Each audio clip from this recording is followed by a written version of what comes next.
is the Elk Grove Kia talk line. We'd love to hear from you today. Anything you want, no take about the Kings is off limits. Anything, I will buy anything anyone wants to say today. Are you sure? If you're still like, I'm optimistic, cool. I would love to hear why. If you're like, trade everyone or whatever, I don't know, whatever the take is, it's on the table today. Okay. I'm going to agree with anybody. It's like, sure. We got somebody on the line. I don't think I'm going to agree with what he has to say. Oh, yeah? Yeah. All right, it's Joe. He's in Elk Grove. Joe, let it rip, buddy. Joe, you're on the Elk Grove Kia talk line. Go ahead. Line win.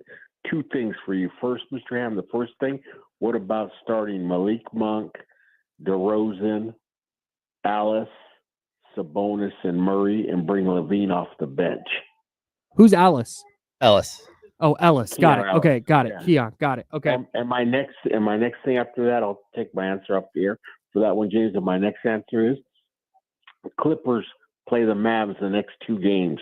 Clippers need those games. They're going to win both of them against the Mavericks. So we're a game and a half behind the Mavericks right now. We're going to beat Charlotte on Friday. Trust me. Christie will have those guys ready to play. Cleveland plays San Antonio Friday. They sit players out. They play us Sunday. They're going to sit players out. Our one surprise win again will be Cleveland. We'll be tied with the Mavericks. We know the tiebreaker in the head-to-head series. 3-0. We got the 9th seed back. Hey, Joe? Yeah. What's your favorite color? My favorite color is blue, buddy. Come on. Awesome. Kyle, Thanks, Joe. Appreciate you. So, yeah, sure. Made me laugh. Thanks, Kyle. No, I like, sure, man. I wouldn't shock me, but I can't sit here and go, yeah, they're definitely going to beat Charlotte. How can you say that? How can you be certain the Kings are going to beat anyone right now? Well, not only that, but it doesn't matter how many players the Cavs sit.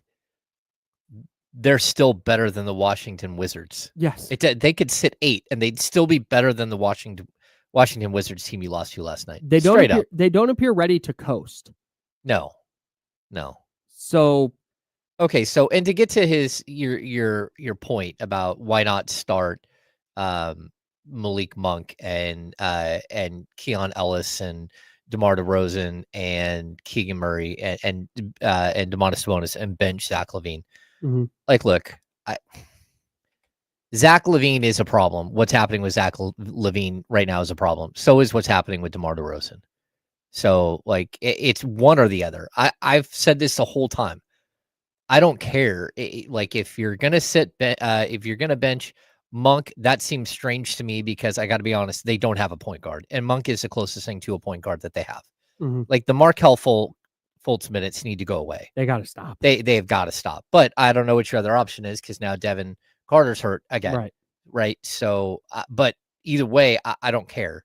Like, go to a 7-man rotation and don't play another guard. Whatever you got to do. But for me, like, and it kind of brings me to this. Like, I started a comment from earlier. Yeah. And this right here. Ricky Nolan, media got what y'all wanted. Let's start Keon over Monk. LMAO. Dumbass decision. I'm so pissed about it. 1-6. Start Malik. Malik is 26-20 as a starter. I hope Malik gets out of sack. Oh yeah. Okay, here's the problem, Ricky Nolan. Tell me which of the games that Malik Monk has come off the bench in the last week. Which one of those games did he help the team win? Because I don't think there's an answer to that. I think the answer is none. Yeah, he hasn't been playing well. So if you're gonna say, hey, you benched Malik Monk and now, like, you know, the whole world is ending because Malik Monk is coming off the bench. Well, how about he plays well when he does play? It's a good call. Because he's not at all. 6 turnovers one game, 5 turnovers the next.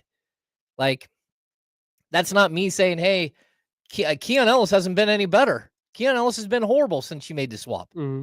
I don't know why that's happening, but I can tell you that Malik Monk is not the solution that everyone Correct. thought off the bench, and Correct. Keon Ellis is not the solution in the starting lineup. Correct. There is something else wrong with this team, and they have to figure out what that is. And that was also never going to be a fix-all. No. It was just I thought it would help Zach LaVine. It hasn't. At least not substantially. Yeah. It hasn't helped their defense the way I thought it would. And Malik, since coming back from his illness and coming off the bench, hasn't been good. Not at all. So no. This is a larger issue than just Malik Monk or Keon Ellis. Yep. But it just kind of goes to show that this kind of whole thing needs to be scrapped. This is not a 1 or 2 moves away type of deal. Nope. No. And that's what that says to me. I mean, and from top to bottom, I think from top to bottom, this whole thing has to be scrapped. Since coming off the bench, Malik Monk is 16 of 45 from the field, which is 35.6%. He's 6 of 20 from 3, which is 30%. Mm-hmm. He just hasn't played well at all. And not only that, but in the 4 games since coming off the bench, he's got 15 turnovers and 14 assists. 14 assists in 4 games.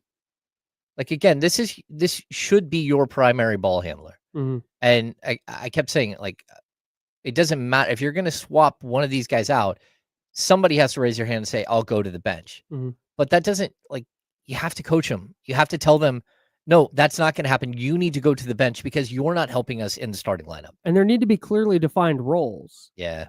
And I don't think they have that right now. No, they're hanging on by a thread, trying to get through a season. Well, you're probably right. I mean, they're hanging on to a thread. They're 1 game above the Phoenix Suns. They're hanging on just barely. This is like an epic cat poster. Yes. Yeah. The hang in there poster. 916-909-1320, 916-909-1320. Steven has some stuff to get off his chest. What's going on, Steven?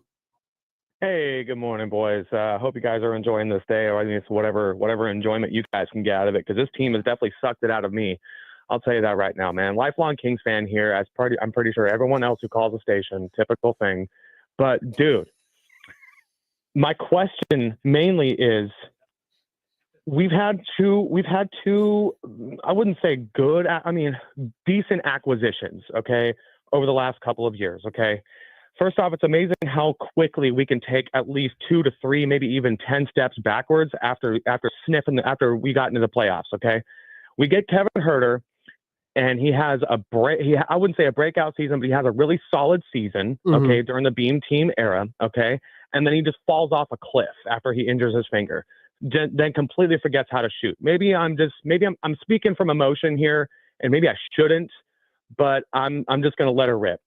Zach LaVine is the same thing. He comes to this team after having a really a pretty good season, comes to the Kings, and then just craps the bed. Absolutely craps the bed. That's something that I feel like is more of an organizational type of situation, because, I mean, I'm going to put it out there like this, man. De'Aaron Fox was right. De'Aaron Fox was right. He got the heck up out of here because he didn't want to waste his time and waste the rest of his prime playing for an inept owner.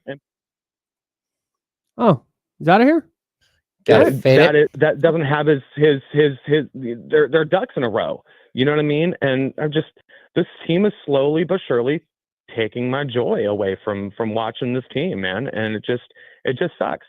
Thanks for letting me have the floor, boys. I really appreciate it. Yeah. Hey, Steven, thanks for the call. What's your favorite color? Oh, gone. Oh, now we don't know Steven's favorite color. He hung up. I did not hang up. No, that's fine. You had to fade him for a reason? You had the right idea typically, but he was cooking. Yeah, no, I could tell he was pretty passionate about that one. Shout out to Steven. So I don't want, man. If you just need to get some stuff off your chest, go ahead. I think he just got off on the wrong foot there. I think the beginning was a little rocky. We lost our train of thought there for a second. No, we brought it back. We brought it back. No, he did great. I think it was a good call. Good job. Thanks, Steven. Huh. Yeah, the Beam team Mondo is a Beam team officially over with. With the Beam. That'll always be around. Yeah, the Beam will always be here, but the feeling of the Beam team, I believe, is gone. It's not going to hit the same if they beat Phoenix on the last game of the season to get to 39-43. Okay. You know, like it just isn't going to quite feel the same. No.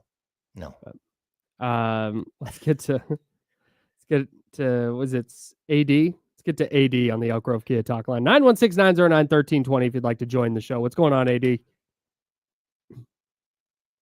AD, go ahead. Going once? Going twice? Gone. Oh, AD, all right. call back. Would love to hear from you. Maybe it was Anthony Davis. It could have been. I just wanted to just calling to check gloat. in, see how the Kings are. Did you see his game winner last night? He's playing really well. Yeah, he sure is. Yeah, dude, it's just it feels like it is. It's the most disappointing season in Kings history. There's never been, at least in my experience and going back through and looking, there's never been the juxtaposition between preseason expectation and how far this has fallen. Yeah. Like there's been disappointing years. Like don't get into it. When you win whatever it is, like 17 games, like that's bad. Mm-hmm. When you lose in the playoffs, when you have a playoff series stolen from you, that's bad. Like I'm with it. I'm not trying to diminish the sports hurt that came with those things. But I was there at the Cal Classic when DeMar DeRozan came out on the base or on the sideline with Vivek. Mm-hmm. And they're playing the Kendrick Lamar song. And everyone's like, wow, DeMar DeRozan. And we're seeing all the videos about how here's how he's going to fit. And now they're insulated from a Malik Monk injury. And they got another guy who can score the basketball and this and that. And wow, 51 wins was my number. I held on to that number for a while. 51 wins. And now they're just here. And this is not the conversation I expected to be having on April 3rd. And I maybe I'm missing one, but I tried to go back through and I never saw a year where there was this level of expectation, locally at least, where there was this level of expectation compared to this level of disappointment. Yeah, I think it's interesting because like the outside, they didn't believe this team was going to be very good. Correct. Like the DeMar DeRozan signing and like most of the, like, I know we love to trash the national guys that are viewing this team from way far away and don't have a pulse on it and everything else. They have been right in this season. Yeah. And last season as well. Like every year I go on with Nate Duncan on the Dunked On podcast. Yep. And every year we have a discussion about this. We get to the end of the podcast. He gives his win total. I give my win total. And we're always way off. And I got to be honest, Nate Duncan is right. Yeah. Nate Duncan was right about this team and the construction of this team and where it was heading. And again, like you took a major step backwards, like just in age alone when you did the DeMar DeRozan for Harrison Barnes swap. Then you did it again when you did the De'Aaron Fox for Zach LaVine. And so I think the worst part is not only did this team underperform, are they underperforming and are they, clinging to life here, but they got older and they closed their window and whatever window it was, it's gone. You accelerated your timeline in reverse. Yeah. You accelerated your timeline and then went backwards. Yeah. That's bad. That's the worst thing you can do is push your chips in and then lose more games than you did the previous year. Even push by all a substantial amount.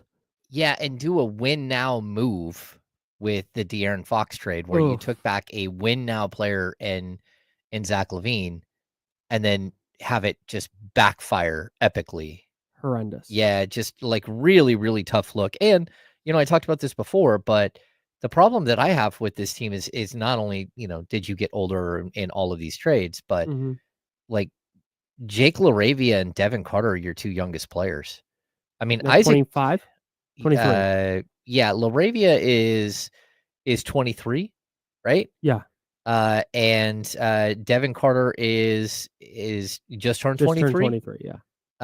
And then on top of that, like you have Isaac Jones. Isaac Jones is 24. He's actually he'll be 25 in July. Golly. Like this team doesn't have a young up and coming, like the future isn't just sitting there. Yeah.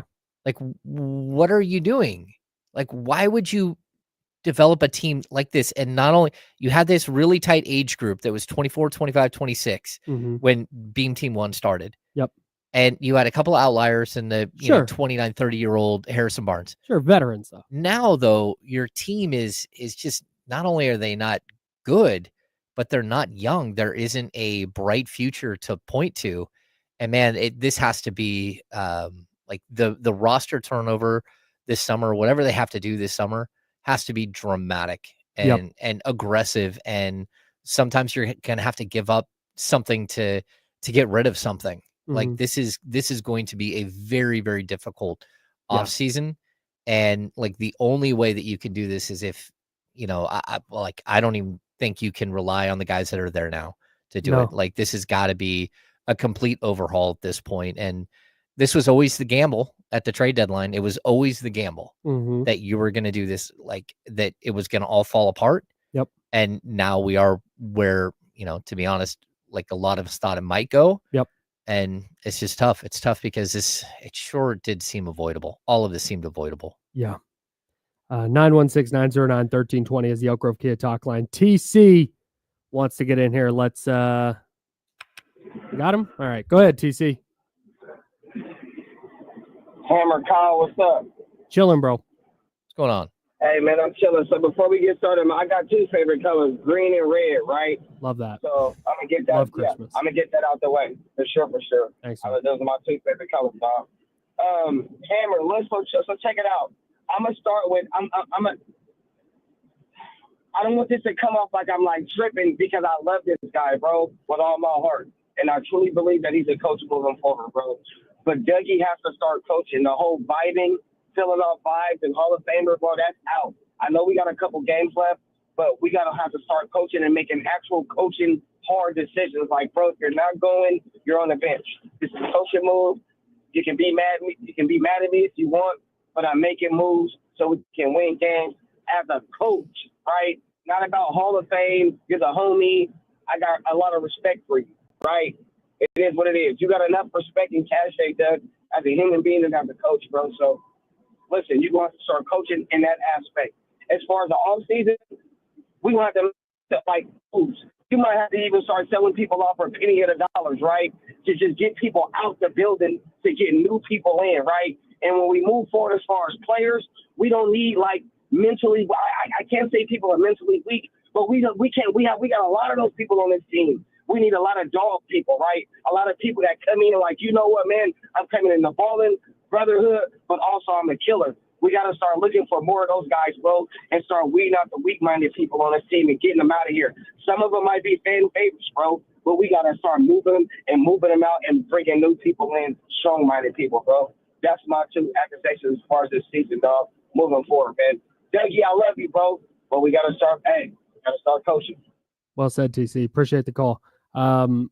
Daniel, I see you. Manny, I see you. We will get to your calls on the Elk Grove Kia talk line, 916-909-1320, 916-909-1320, and we'll continue sifting through the wreckage of a pretty dreadful Kings